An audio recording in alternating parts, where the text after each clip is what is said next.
We're still trying to get there. Oh, can you guys see in the corner? Mm-hmm. Okay, perfect. So let's have, oh, and it's right at 4 o'clock too. So this is perfect.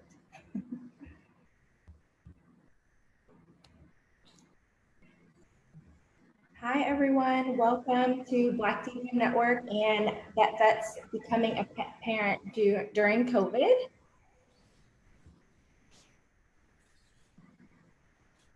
You can share this video with any of your friends if you all would like, and we will get started here in just a second.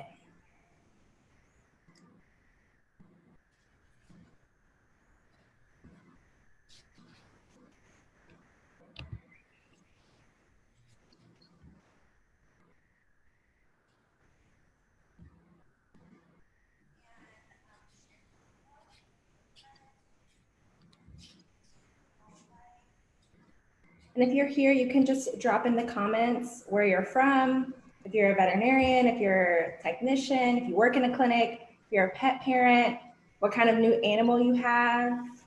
I know everyone has, started some new journeys during during COVID.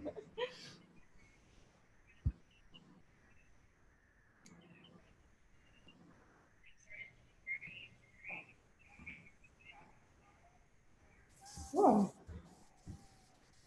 We will give people a few more minutes to roll in.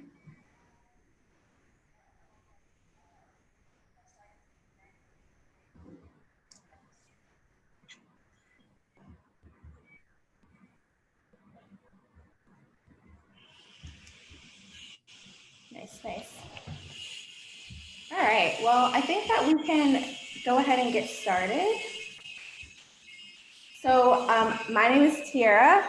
I am from BlackDVM Network. And as you all know, BlackDVM Network is an online platform for the empowerment of Black veterinary professionals. And today we are here with VetVet and Dr. Stephanie Jones and Shelby Semel, a dog trainer, to talk about becoming a new pet parent during COVID or becoming a new pet parent in general. And so, Dean, would you like to intro VetVet for us? Tell us a little bit more about VetVet. Yeah, definitely. Thanks a lot, Tara. Very happy to be with all of you tonight, or today if you're on the West Coast, and for VetVet to co-host tonight's discussion. I'm looking forward to learning a ton, both on the training side and on the veterinary side. For those of you who are wondering what VetVet actually is, VetVet is an emerging startup that aims to help pet parents find great veterinarians. VetVet is launching in under a month, and we'd like to invite all attendees to join the VetVet Brain Trust to tell us what you want in the platform and to really learn from your shared experiences so that we can build something that's truly great for you. If you are interested in joining the Brain Trust, you can go to vetvet.co/braintrust, and VetVet is spelled VETVET, to join the program. This is open to pet parents, veterinarians, trainers, anyone else interested in helping shape the future of pet care. We're super excited on the VetVet team to hear from the panelists today and very excited for tonight's discussion. So I'll kick it back over to you, Tiara. Awesome. I'm sorry, I feel like I have a noisy background. Like as soon as we started, the people are like, let's do construction outside. So today we are talking about becoming a new pet parent during COVID. And we know that the pandemic, as it's kept a lot of us in the house, we've had a lot more time to think about some things. We have a lot more time to hang out with our friends and family that we live with. And so maybe some of us have even taken on a new animal, a new cat, a new dog.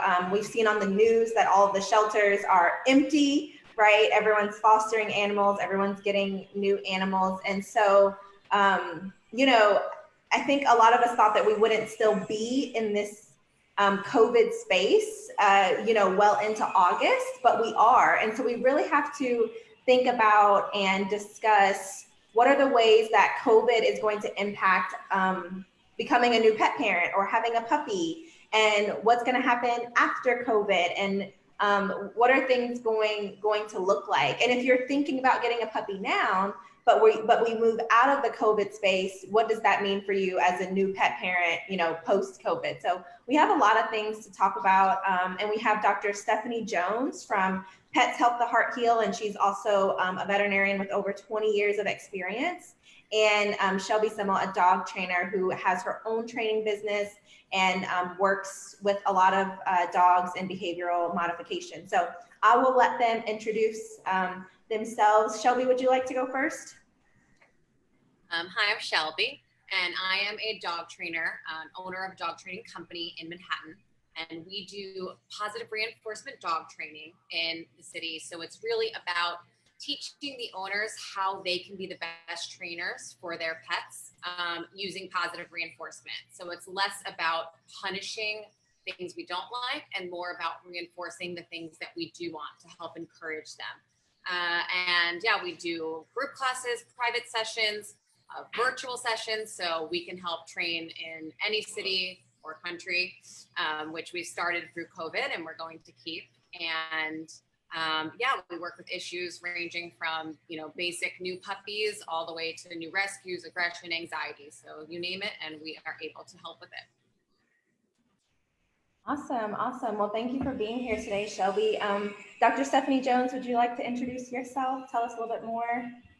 Yes. Hi, everyone. My name is Dr. Stephanie Jones. I am a co-owner at the Animal Hospital Fort Lauderdale in Fort Lauderdale, Florida. I've been in practice, just like Tiara said, for over 20 years, and time is flying. And I also have an interest, a special interest in surgery and reproduction. So it's interesting how in this time of COVID, I am seeing more and more puppies and some kittens that are coming through.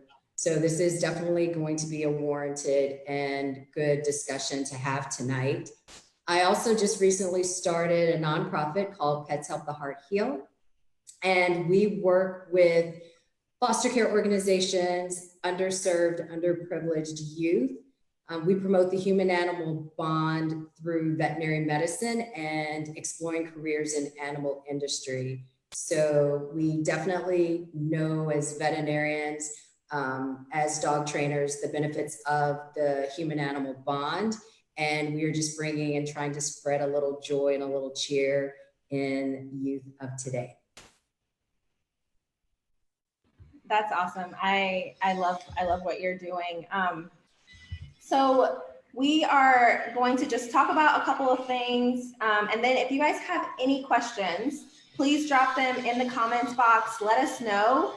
You are not interrupting. We will answer them. We will stop and answer them. If you have questions about what we're saying, or if you have questions that are not related, let us know. So, you know, let's start with, in general, what's one thing that all pet parents should know regardless of COVID? I don't know, whoever wants to start. Shelby, you want to start? Sure. That's super general. One thing that everyone should know is that patience is important, at least in my line of work, for sure.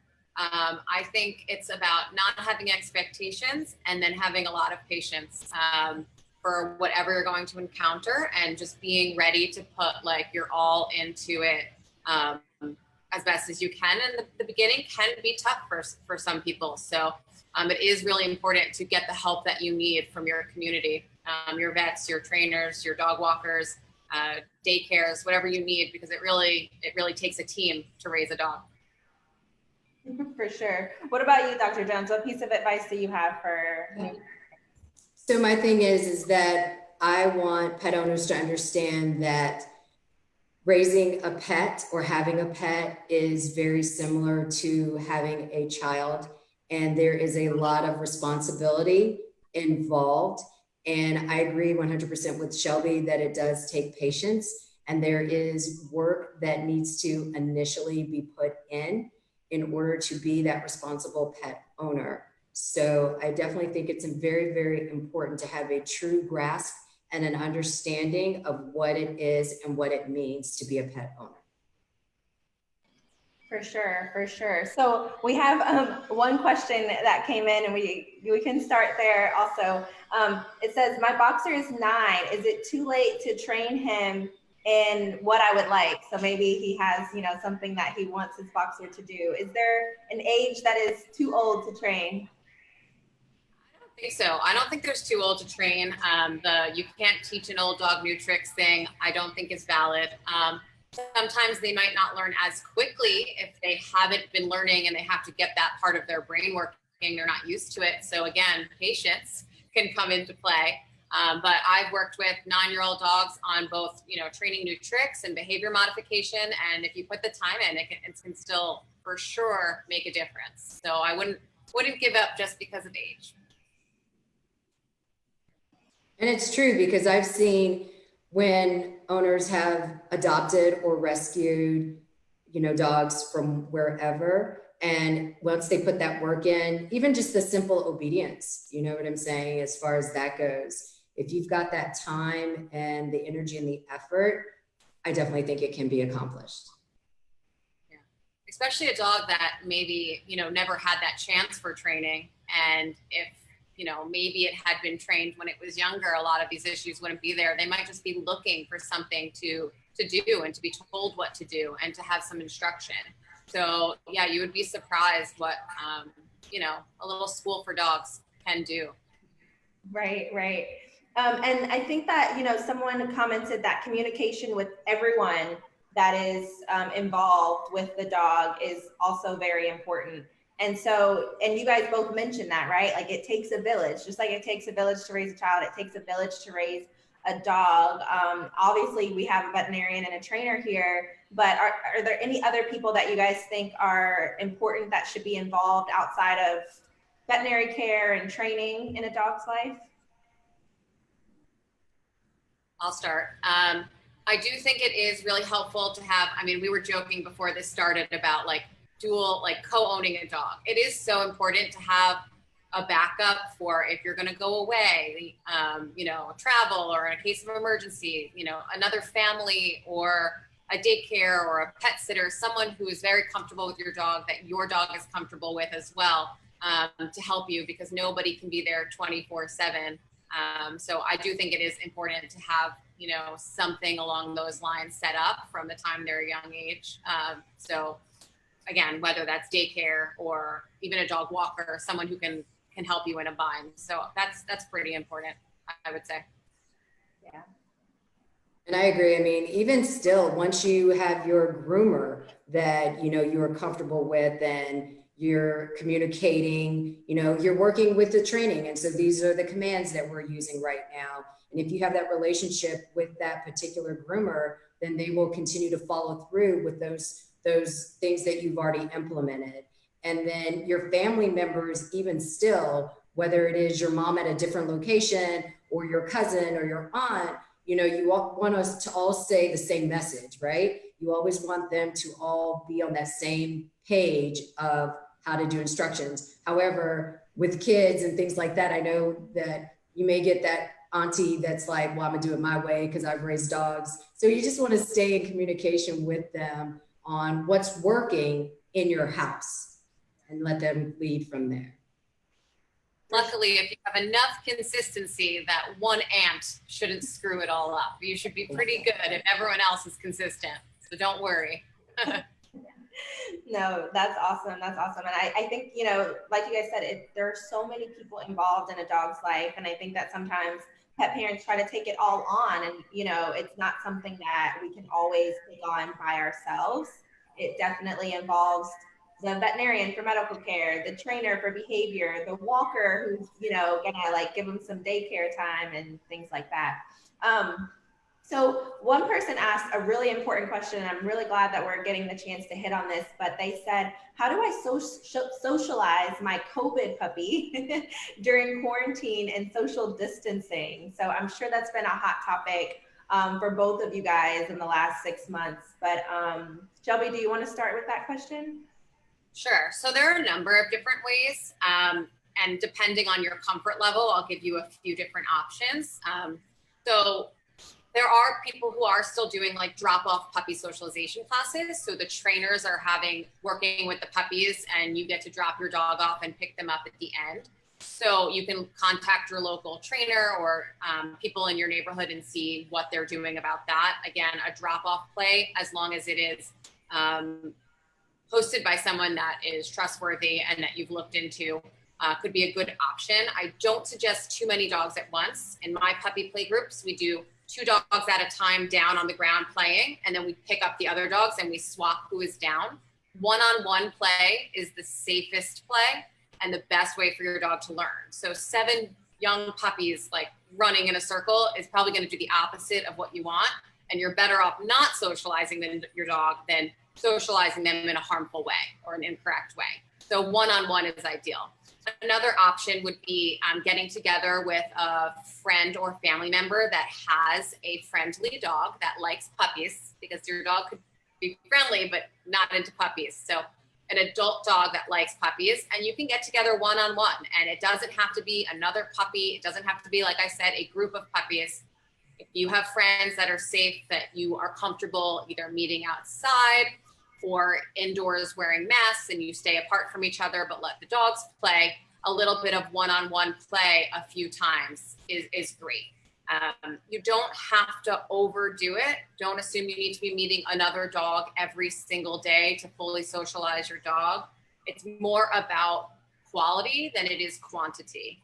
So having a few really good play dates with dogs of either different ages, different breeds, and you're going to be in pretty good shape for a couple months if you just do it a few times and their experiences are really positive.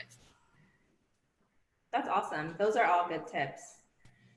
And what I love about that also is getting this information so that as new pet owners, when you are researching a trainer, these are the things that you're going to be looking for. What practices are they putting into play with their socialization and their training? And then I feel for if it is already an older dog and you are just trying to get out, get your exercise, get your UV rays going, then just make sure you're practicing your physical distancing as you're just even walking down the street with your pet.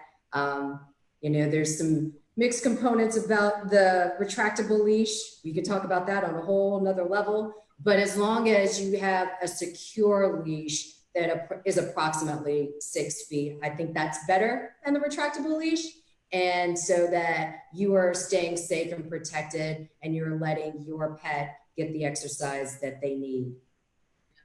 And one thing you want to be careful about is not tensing up on your leash and pulling your dog back towards you because you're worried about being near another person.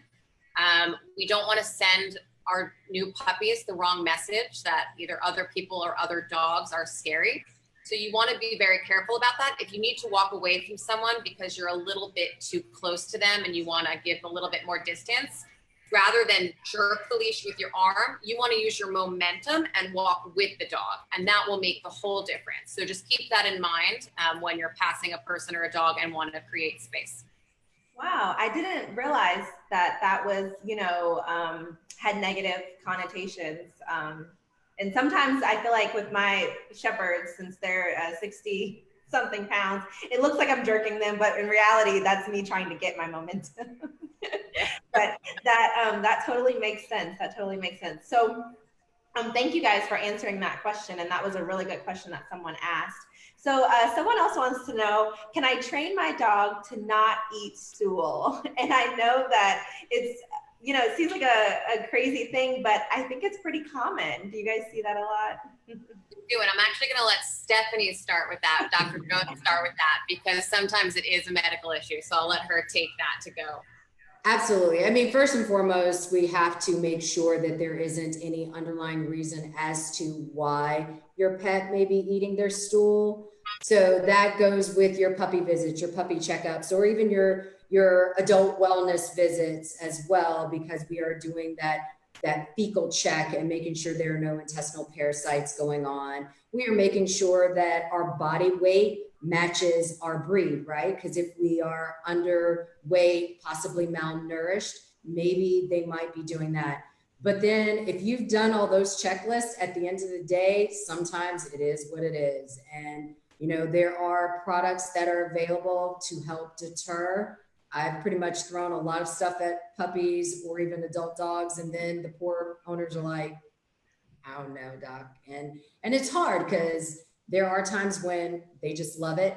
And I will also let you know that I know we're talking poop and that's kind of crazy, but cat poop has a totally distinctive, I guess, texture, I don't know, smell, because they eat a lot of protein. So then I feel like dogs just naturally gravitate to that. But that's where you really want to be aware of these intestinal parasites that they can get, especially with stray cats, right? So you're walking your dog, you're getting your socialization and your activity, and they're sniffing in the ground. And what they're going to do is just lick the shards of grass, and you don't know what's there. So I think it can all come full circle from a medical standpoint, but then after you've done your due diligence and you're practicing preventative care with your heartworm preventions and your flea and tick control, then as far as the medicine side goes, you've done what you need to do.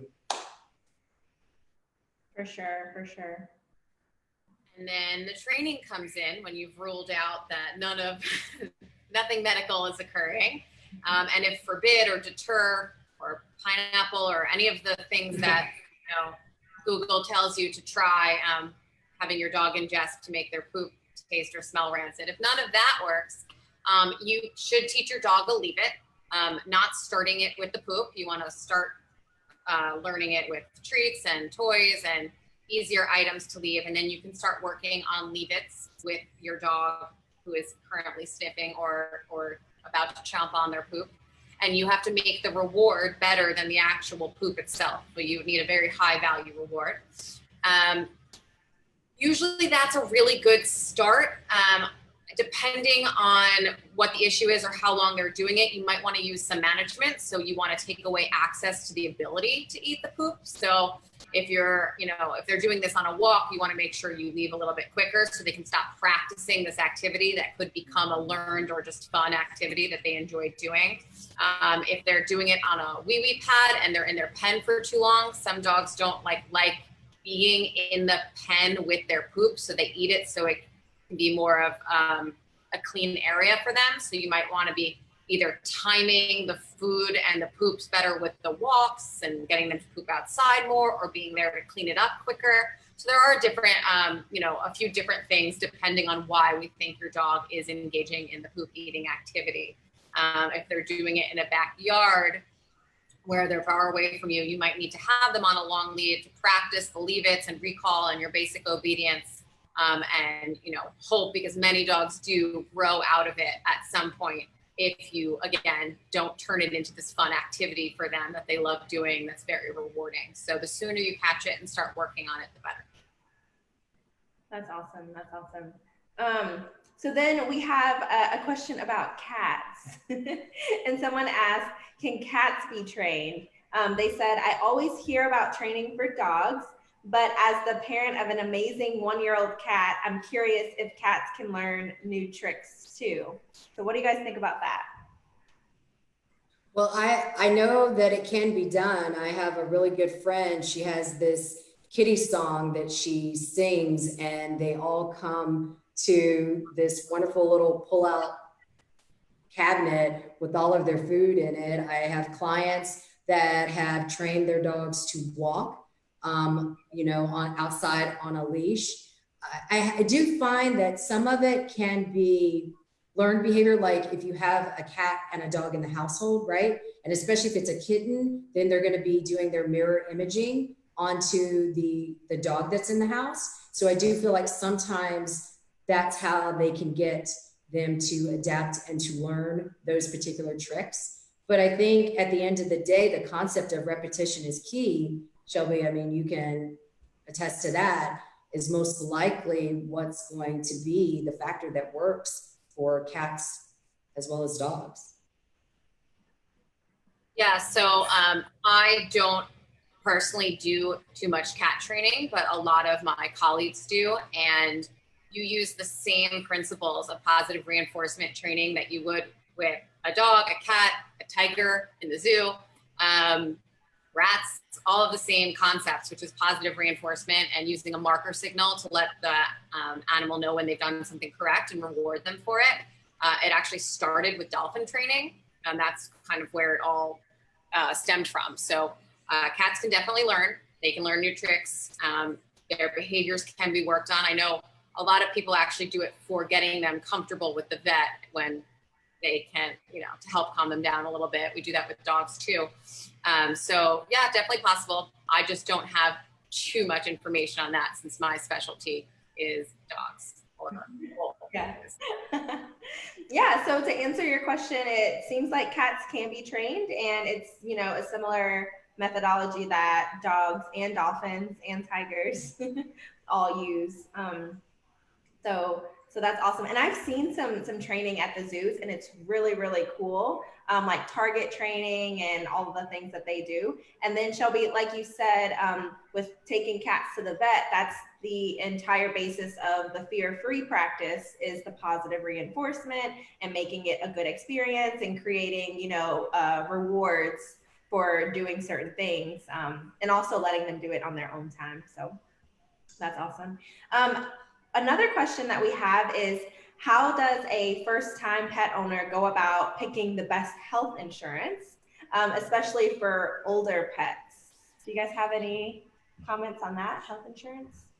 So with health insurance, I don't have one over the other. It is really and truly about doing the research, seeing what types of programs that they have.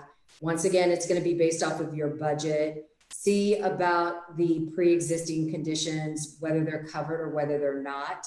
My biggest takeaway with everything, I totally respect, adopting or getting an adult dog, but when you do, or that a pet, get into your veterinarian immediately while they're healthy.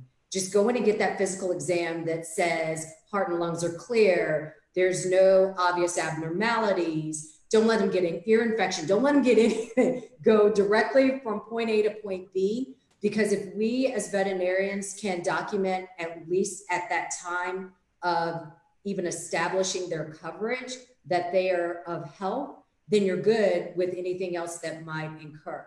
So there are different ones where there's wellness insurance programs. There are some where it's catastrophic insurance programs. So really and truly, at the end of the day, you have to do not only with what you're comfortable with, but what fits your budget.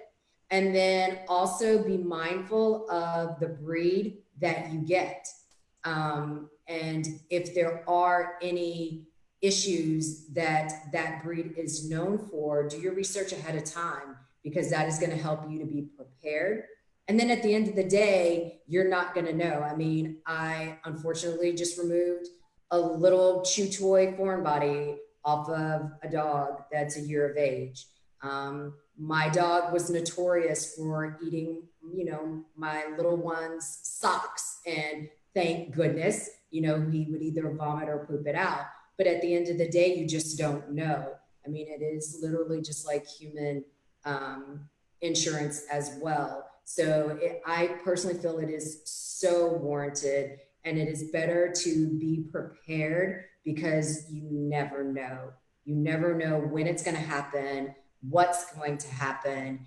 And it definitely takes the pressure and the stress off of you by knowing that you have insurance. It allows you to do so much more and to provide that care for your pet, and to go as far as you can when you do have insurance. For sure, for sure. Shelby, did you have any comments on that was good. You got it all. She's like, that was perfect. That was perfect. So another question that we have, which I think is honestly very, very common, and this is from my cousin. So I know his dog, and I know exactly what he's talking about. He said, my dog has been pulling and grabbing his leash since he was a pup. Can I break him of it? He also chews ankles when we play. So he actually has a boxer who's 9 years old. And when you, Bandit loves, his name is Bandit. I hope he's okay with me saying, when he goes on a walk, he loves going out, goes on his walk. But as soon as we turn around to come back in the house, he turns around and he bites and he chews at his leash, and he kind of, it seems like he's trying to take control of the situation by taking control of his leash. And he's always done it. So do you guys have any tips for getting out of that habit? Yeah, so the first thing, I like to first diagnose what the issue is, because a lot of dogs will do this and for different reasons. Some dogs are stressed outside, so they start biting and grabbing at their leash like a pacifier. For this, when it's particularly that they're turning around to come back in, it's usually either frustration because they want to stay out, or like overstimulation. They're excited that they're actually going back. So it's not about fixing the leash grabbing. It's about changing the mindset of like, okay, how do we get back in with the dog actually just, you know, concentrating on me as the person walking the dog, as the owner, the person on the other end of the leash. So if you're not in a training mood, I suggest bringing out like a stuffed toy or a ball and seeing if your dog will actually hang on to that instead. This is a really hard one to manage, because if your dog is pulling, you can't just not do anything, especially when it's a boxer, because he's going to take you down or like miss and chomp your hand. I mean, you can't just like stand and wait it out like I would suggest with like a mini poodle.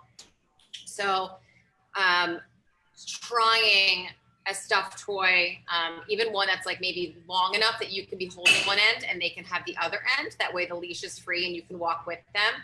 That's not necessarily fully going to fix the problem, but it does help you get home safer. And then when you are in the mood to really train it and work on it and you have the time, I do suggest before you turn to walk back to start doing some like really simple basic obedience cues to kind of change their focus and their mindset. So maybe some touch or look. So a lot of people get really stuck on doing downs and stays and sits outside. And I think personally, for a dog that's like overstimulated or frustrated, asking them to stay still for a long period of time is actually hard and going to make it worse. So you don't want to have them stay still. You want to keep them moving. So I like doing quick cues. Colby, if he comes over here, I'll show you. But he's going to oh. So he's coming. So this cue is a touch cue. Literally, all he does is touch your hand. Touch, touch, touch. Good job. Look. Thank you. Touch. Look. Good job. Okay, so those quick, short cues. If you imagine yourself standing up, you're working with the dog on leash, and you kind of just do some touches and looks, get them focused, and you can actually do those cues while you're moving. That's the best part of them. You can have your touch target hand up like this and have them kind of following you and working on the look as you walk. So it's incredible. Then you're giving your dog an alternate activity, which makes it impossible for him to be grabbing the leash because he's busy doing something else. Do I suggest you start this for the first time outside when your dog is grabbing the leash? No.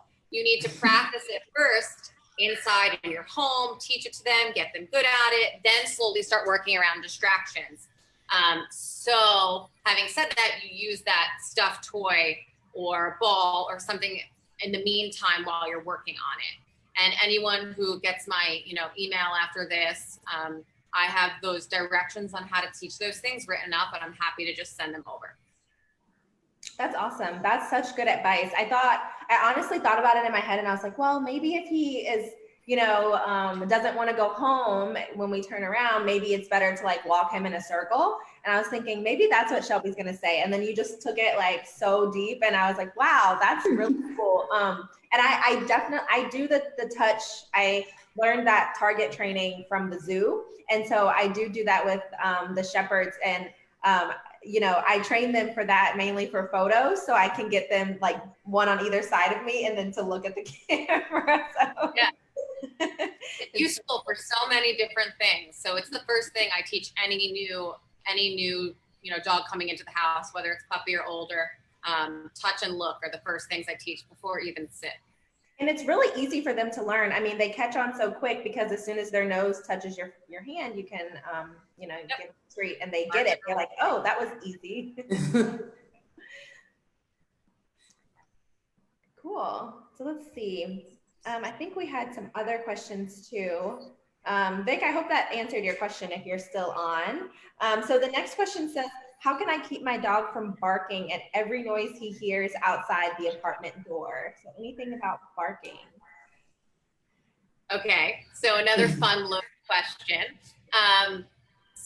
Okay, that specific barking something on the other side of the door is usually like a barrier frustration or an alert barking. There's something that I hear that I either want to get to and can't, or I want to tell, mom and dad that there's something out there and let them know because that's my job.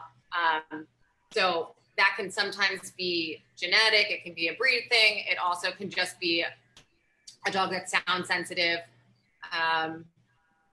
Or one that's like excited when someone comes to the door or nervous when someone comes to the door. So there could be a lot of different things going on. So again, my biggest thing first is diagnosing what the actual problem is and then working on fixing the symptoms and helping them step by step. Just on more of like a cookie cutter note on things you can do, since I don't know the specifics, would be when you're not able to train it, because I always love to give a management aspect, is just having like white noise playing in the apartment, try to drown out some of the sounds, make sure that their crate or their playpen or where they tend to hang out isn't right at the front door. A lot of people tend to put their spot there, and then their spot is the spot where all the, the sounds are and the elevator noise and the, close to the trash room. Like you want them much further back into the apartment or often a bedroom if that's where they're going to be hanging out. And again, the white noise can be very, very helpful, or classical music playing in the background. Do not leave the TV on for your dog. All you need is a commercial that comes on with like 4 dogs barking, and like now you've ruined the zenness of being at home. So skip the TV, and if anything, the TV can be on the music channel station. But essentially, yeah, so calming everything down a little bit. I also like lavender candles or plug-ins. I guess candles, depending on your dog, maybe skip plug-in might be a better option. Just again, things to help calm and soothe your dog on top of doing the training. The training aspect is I like to do 2 things. One, I like to first sensitize and counter condition them to the sounds in the hall. So that's obviously too complicated for me to give a whole spiel on right now, but essentially you teach them that the sound equals something good is coming, and you teach them an alternative activity to do rather than bark. So first I would send a friend out in the hall to like make the trash compactor noise 4 times, 30 seconds apart.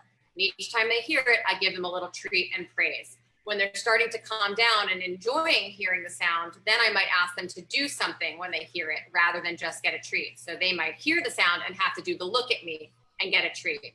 Look at me after they hear it, get a treat. Then you can make the alternate behavior harder, like a go to place, go to bed cue, which I love. I love teaching dogs before they ever bark at a doorbell or a knock that sound means go to your place.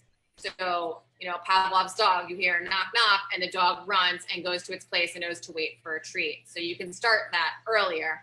When you're going backward, you have to do the counter conditioning and desensitization first, and then add that in after. So it can be a little bit of a longer process depending on why your dog is barking and how deep their stress and anxiety goes. And that's why it is important to do the natural calming supplements or the lavender and the sounds and all of the other stuff also in the meantime, just to lessen it while you're working on it. That's awesome. That makes a lot of sense. Dr. Jones, do you usually have recommendations? No, I'm learning everything from Shelby right now. This is wonderful. Right. I'm gonna sound like I know a lot of stuff when my clients are now coming in. This is excellent. It would be great, Dr. Jones, if there are any like calming supplements, natural ones that you ever recommend or anything, I would love to hear about that too, because pretty much everything I always suggest, if there's a large amount of like anxiety or stress, before seeing a veterinary behaviorist, I always say, does your vet have anything they suggest as far as natural calming supplements or something that they're comfortable with? So I would love to hear if you have anything on that. So as far as the natural, the only things that I know and prescribe are like the Feel Away for the cat or the Adaptil, for the dog, those types of things. The lavender and things like that, I totally get and respect. I just never know if dogs are acclimated to that. it's very interesting. And this is what I'm saying, I'm learning, because I would have been that person to be like, turn on the television. But I never thought about the dog barking situation. So, and my mom is notorious for turning on the television. So now these are helpful hints for everyone. And that's what I'm gleaming from that. Yeah. What's really funny is I discovered the lavender plug-in thing because I put in a lavender plug-in for me, and my Pomeranian, who's usually like super stressed out and barks all the time, she's not here right now, she passed out for like 7 hours. And I was like, what could this be? Why is she so calm and like tired today? Which was really just her being a normal dog. She was relaxed. And I like pieced it together, and it's the lavender Glade plug-in. So by day 2 or 3, it's worn off. But that first day it's in, she is very quiet and relaxed. No, that's awesome. And I'm totally learning so much also. And, you know, I work with a lot of, you know, shelter animals and rescues and things like that. And so we do, you know, spay neuter all the time, and trying to get cats and dogs to recover in a calm environment is always, you know, our biggest thing. So we play classical music while the cats are recovering. And so you see them in there kind of like, it looks like they're dancing to it, and it's pretty funny, but it seems to kind of help the recovery a little bit. So we've been doing that a lot too, as far as with our hospitalized cases or our patients that are recovering from surgery. And one of my coworkers brought in one of the little lullaby, you know, toys, and it just plays the lullaby, the, you know, calming and things like that. And I honestly do believe that it is working for some of them. So you never know. You've got to be creative in your space and figure out what works. So for sure. So someone asked, what do you think are good resources for someone adopting a rescue, especially if they're young? And Kat, if you're still around, let us know what kind of resources you're looking for, what kind of information you're looking to find. But do you know, until she answers, do you guys have any you know, suggestions for resources for adopting a rescue? So I think everything still has to go with do your research, or even it's talk to people, right? So you want to talk to someone who can pretty much vouch for that rescue organization. You know, there are times at veterinary hospitals where they may have some type of partnership or a community give back or something to that effect. So always inquire with your veterinarian first, because once again, you're at least going by word of mouth. And I think word of mouth is going to be key in that respect. And then, you know, depending on if you're looking for a specific breed, then there are rescue organizations that kind of deal with that as well. I know I have a couple of clients that they do a lot of greyhounds and back to back to back to back, and they've been very happy with their selections. Cool. Shelby, do you have any tips or resources for adopting a rescue? Yeah, I suggest that anyone getting a pet, specifically a dog in my case, read Karen Pryor's Don't Shoot the Dog. It's a great book that I think I actually should reread now that I have a child. It's very much about positive reinforcement training and why we use it. And I remember when I first read it, probably like 12 years ago, thinking, wow, this would work for like a kid as much as it would a dog. And it was very, like the principles were just very interesting. And I think anyone would benefit from reading that before owning a dog, for sure. And also, if you're going to bring home a dog, anything by Sophia Yin or Ian Dunbar are good options that I do like to suggest, as far as like if you want to be an overachiever and get ahead on all the training before and kind of have a game plan set in. And then, yeah, I mean, speaking to the shelter or the rescue organization and feeling really comfortable with their practices and not just picking like the first cute dog that you see. I mean, it's really important that they are doing their due diligence and They are assessing the dogs and making sure that the dogs, you know, are going to the proper homes.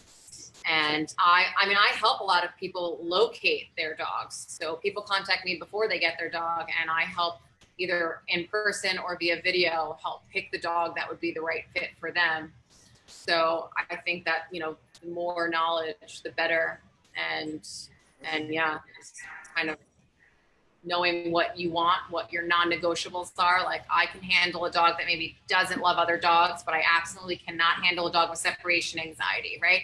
Knowing what you can handle is also really helpful, so you can pick the dog that best suits your lifestyle. For sure, for sure. Cool. So kind of, I guess, going, you know, back to the training and the positive reinforcement, someone asked a question about specific treats. So treat recommendations that you guys have for positive reinforcement training. And I feel like maybe Stephanie or maybe Dr. Jones is going to be talking from a like nutrition and health standpoint, and maybe, you know, Shelby's going to be talking from a, this is how you get creative with rewards and some of the different kinds of treats that dogs might enjoy. So Dr. Jones, would you like to start? Sure. So in terms of treats, my biggest thing that I find, and it is truly a nutrition standpoint, is when you are trying to do your training or just treats in general, I do feel as pet owners, we get a little treat happy. We are just steadily grabbing a treat, going. Be mindful of the different types of treats, and everything is just going to be a little bit of a trial and error. I'm not sure exactly as far as training purposes, you know, what might be the best treat. My thing is be mindful of the amount of treats. So if that treat is fairly long, why can't we break it, right? We're going to break it and we're going to divide it out throughout the course of the day for these activities or these trainings that we are trying to do. And then my thing also is, if I do have a patient that is overweight and I evaluate that it may be the treats that are contributing to the problem, my thing is, just if you have a cookie jar, if you have a certain area or space, why can't we just take our kibble and put it over there, and you still go through the same activity, the same routine, hype up your voice like you normally do, and still go ahead and do that. And then when I'm trying to recommend for treats for weight loss, I'm a big fan of no salt added green beans. They're filling but not fattening. And if the dogs like it, maybe use that as your treat. I personally don't, and that's just me, I don't think that it has to be something yum and fun, you know what I'm saying? And then next thing you know, you've got blowout diarrhea or, you know, pancreatitis or something to that effect, because it, you know, smells like cheesy, beefy, you know, greasy gravy. I don't think it has to be that way. I think it's about the activity and the energy, the positive reinforcement that goes with the treat as well. Yeah, so when there's a health issue or a weight loss issue, I always actually like to speak with their vet or get information and make sure that we're all on the same page. And like, you know, like you said, green beans or their food, using their meals for food works very well. Depending on the dog, I always suggest like blueberries or carrots or, you know, healthy, tiny little pieces. So I want to show you, because I brought over this for my 80-pound dog. Dude, this looks small, right? It's a Zoop's training treat. When I'm training him, I break this into 4. So literally that I even break in half. So he's getting this each time if I'm doing a full training session. So the amount of treats are not this great giant amount. I'm not handing an entire piece of jerky for him doing a sit. That would be ludicrous. Having said that, if like the biggest, most important thing for your dog is that he lunges at other dogs and you're working on that outside and your dog does a perfect leave it as this giant husky passes and you're so proud, give multiple small treats. They think it's a jackpot. They just won the lotto. They're very excited about it. or maybe you give them their favorite treat, which is something that is a little more fattening and exciting. It's a leftover piece of chicken from your dinner last night. If they don't have a chicken allergy, there's nothing else going on with that. And then when you're indoors, you use boring, small, tiny little treats. Sometimes I'll even say like Cheerios or something without much of a smell, or their kibble. So you need to have like a rating system, a treat value system. And then, yes, size matters. For sure, for sure. And then Shelby, I was wondering, do you have any alternatives to treats? I feel like I've heard some trainers talk about some dogs liking, pets or like toys or, clapping or noises over actually like edible treats. Yep. What are your takes? So it's whatever your dog loves is the reinforcement. So when you have a dog that has really high prey drive, that is just obsessed with their ball or their toy, by all means, a few tugs or a toss of a toy is a fabulous reward. Sometimes that can be difficult on like while you're walking. Maybe it's not, it depends on your dog. So I like to have lots of different options, and, kind of switch them around and not be stuck on one. Praise is a great one. I think sometimes we give so much free praise to our dogs that it becomes like not as valuable, but it really does depend on your dog. So every situation is different. Every dog is different. They should each be treated as an individual. I know dogs that are so excited about their kibble and couldn't care less about cheese. I know dogs that love a ball and don't care about a stuffed toy, or they like to tug, but they don't like to go fetch it. So it's what works for your dog. And then whatever you are using, you don't want to over spoil them with at other times. You want them to have to earn it and work for it. So if you're using, tug as a reward for learning something really difficult, but then you're tugging with them 5 times a day for the heck of it, it might lose its value. So you just want to be cognizant of that. But you can use anything your dog loves as a reward. And that is innately what it is. Yeah. And then going off of that, someone had a question about toys. Do you guys have a preference on rubber toys or stuffed toys? That's a good one for Dr. Jones, because I'm sure she has to pull them out of. For me,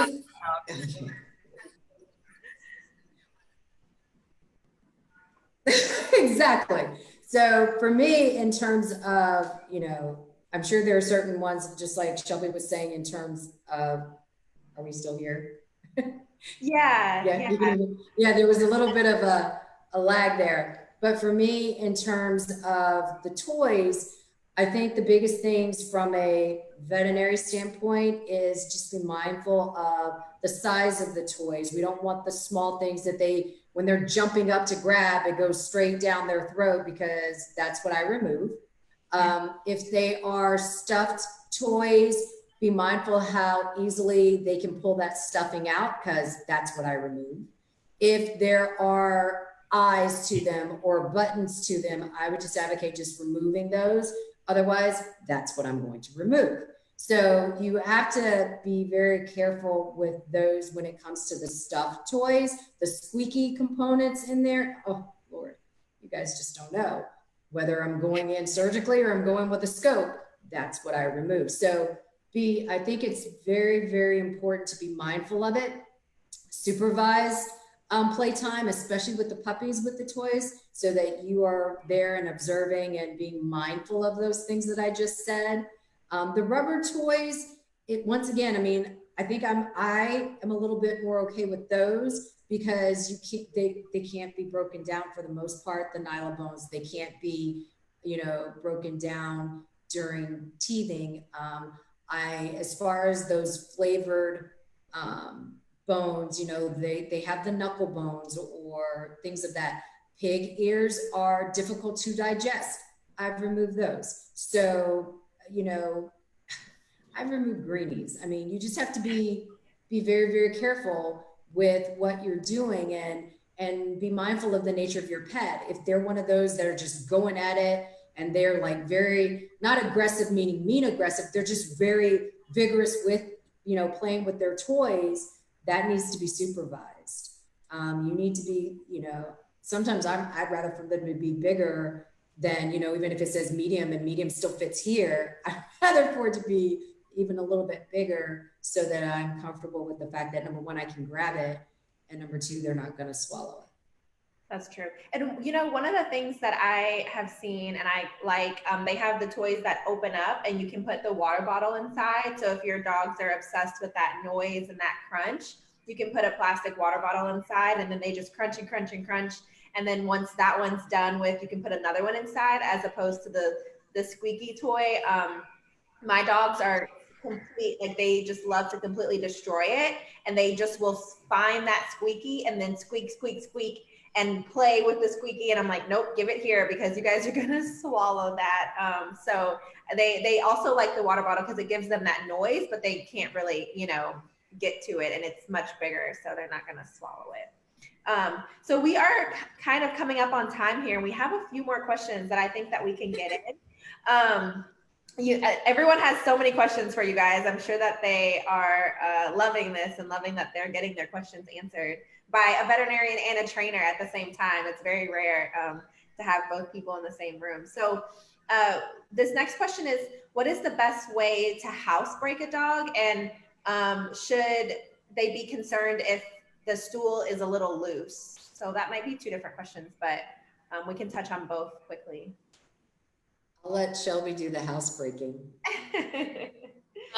So for the house training, I would suggest differently if it's an older rescue as opposed to, say, a young puppy. I am a big fan of having some sort of containment area, whether it's a crate or a playpen, and monitoring food and water because what goes in must come out. So keeping a schedule of when they're eating and drinking. I don't know, Dr. Jones, how you feel about how much water they should have a day, but I always suggest asking your vet how much water they should have per their weight and then splitting it up in 6 or 7 waters throughout the day, as opposed to drinking whenever they want. If they're a young puppy, because again, if they're drinking 45 times a day, they're gonna pee 45 times a day. That's an exaggeration, obviously. But anyhow, so making sure that you are aware of when they're drinking, their bowl is not just out and they're constantly going to it when you're not looking. So kind of having an idea of that, as well as their feeding, and then making sure you take them out within 5 to 15 minutes of eating, drinking, waking up from a nap, probably more like 2 minutes, or activity. So even if they just peed, if they come inside and they run around for 15 minutes, they're gonna pee again as soon as they stop. If they come in and they chew a bone for 15 minutes, that's still an activity. An 8-week-old puppy, 9-week-old puppy is gonna have to pee again after that. So you have to be ready.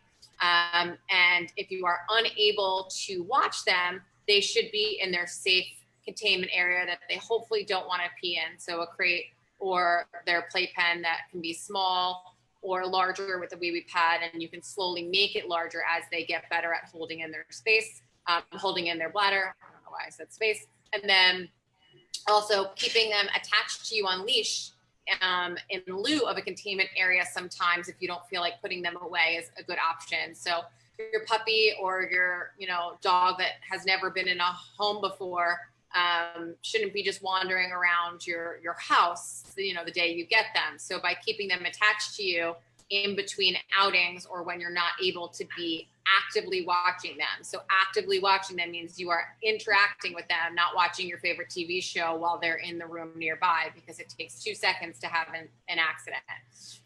So those are my major tips that I just spewed out very quickly because we're running out of time, and now you can answer the question about the diarrhea. So then with the softer stools, I mean, there can be so many different factors as to why that may happen. So, if they just consume the entire bowl of puppy food or dog food, if you've changed the food quickly and there wasn't a gradual transition, if they're stressed, just like if you're giving a presentation and you get your nervous tummy, I mean, those are all factors that can be. So before we're like, oh my God, it's something seriously bad, those would be the first things. It's observing what may have happened before or after the episode. And then of course, then there is still your due diligence and due process of making sure there are no intestinal parasites, making sure there's no protozoa, because we just went out for this long walk and we licked the stagnant water from the rain from yesterday. So It kind of just depends. A lot of times those GI situations can be self-limiting, just like in people, but it's a matter of observing the behavior of your pet. If they're still, eating, drinking, and active, and oh yeah, the kids just dropped something on the floor, okay, that's one thing. But if their whole attitude has changed, they're no longer consuming their food, then yeah, there might be something else going on that would warrant a call to your veterinarian or an appointment with your veterinarian. And then also to talk about the water consumption, there truly is a calculated formula for how much a dog a certain size should drink. So definitely when you're doing those trainings and you're going in for your puppy vaccines and things like that, check with your veterinarian in terms of what that maintenance amount of water should be, and that will help guide you. And then your maintenance amount of water not only will help you in terms of, heaven forbid, if they're drinking too much, like more than that normal, like I did calculate it out, Doc, and I put it down and he finished it before half the day was over, wanting more, and this has been happening on a regular basis. So therefore, there probably is something else going on. So I think having that idea or that reference range number would be very good for pet owners. Yeah, especially since, I hear a lot of people talking about, like Shelby said, kind of, well, along the lines of what Shelby said, they withhold water until they're with their puppy so that they can watch them drink, and so then they can take them out. But if you give them water in the morning and then take them out, and then give them water in the evening and take them out, are you actually giving them enough? Are you not are you not giving them what they need? So that is going to be our last question, because we are coming right up on the hour. And so I don't know how many people are still here from the beginning, but if, Dr. Jones and Shelby, if you guys want to leave, some parting thoughts and maybe some ways that people can reach out or find you guys if they have questions, that would be great. So, yeah. I'll go first. Okay.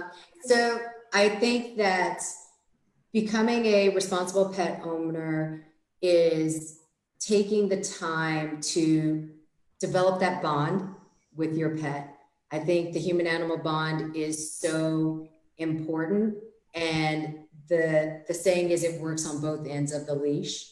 Not only are you, by taking care of your pet, providing that bond that they need so that they can thrive and grow and have a good quality of life, they are mutually beneficial to you as well. Not only in relieving stress and mental health and helping you in terms of lowering your blood pressure, releasing those hormones and endorphins that relax you. So it is very much mutually beneficial. That's why I do feel like pets are important and pet care is very important. So just remember that it's happening on both ends of the leash. And if you are interested in Pets Help the Heart Heal, you can follow us on our Facebook page, on our Instagram, both at Pets Help the Heart Heal, and visit us at our website at petshelptheheartheal.org. Nice. Thank you, Dr. Jones. And I think that anyone who has been listening is probably already on their way to being a really good first-time pet parent or pet parent, because you're listening to a trainer and a vet, and gaining information is everything. So I don't think you can go wrong if you do the research, you ask around, and you use your best judgment and your gut along with, all of the information that you get. And just know you can contact a trainer or behaviorist. You don't have to have 3 sessions a week for 2 years. Like, it's okay to do one session or one virtual session.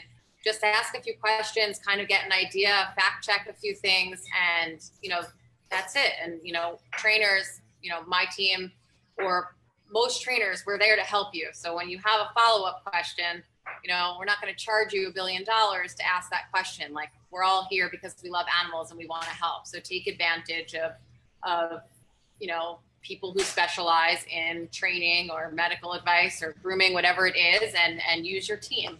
So I think it's all about that team. And if you want to learn more about my company or get help from someone on my team, again, we are doing virtually for anybody. And we also are based out of Manhattan for in-person, in-home, and group classes. And we also have virtual workshops as well that are very low cost. I think they're like $20 or $25 for an hour-long virtual workshop.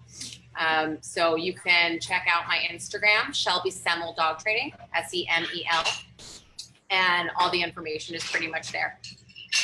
Awesome. Thank you, Shelby. So again, tonight we talked with Dr. Jones and Shelby, a trainer, about becoming a new pet parent. In general is mainly what we talked about. We talked a little bit about how that changes with COVID. And this is BlackDVM Network. As you all know, we are an online platform for the empowerment of Black veterinary professionals.